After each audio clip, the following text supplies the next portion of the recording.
nga xam ne nag lépp luñ fi indi rek xeeb nañ ko wóor na yàlla tey si suba la ma woo ni ma ñawal naa Xaadim ma xool ko ni ko ñaw yi rafet na macha allah ak sant rek wóor na yàlla mënuñoo wax sant wér Xaadim dafa feddali wëllëri ndax yaayam bi muy doog a ñëw fii tabb suñu daayira bi dafa ñëw ni jël naa Xaadim ñuy jox ko Basiru lu ne si moom na ko def si moom kon Xaadim bu ñëwaatee jël bis jël ki nga xam ne moom la Basiru bokkal ndey ak baay soxnaam mu tabbawaat ko tur bis bi ñun ñëpp si bi barke Yonent bi danoo mënta wax nag bëgg rek nag bëgg a tax mënuñoo wax xanaa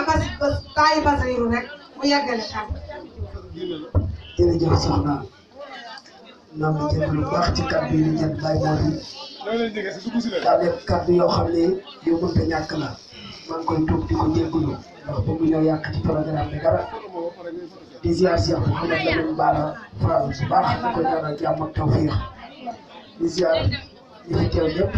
sëñ Amin Lo sëñ Tafsir Cheikh Ibrahima Kane soxna Fatou mi nga xam ne moom lañ tuddee bis bi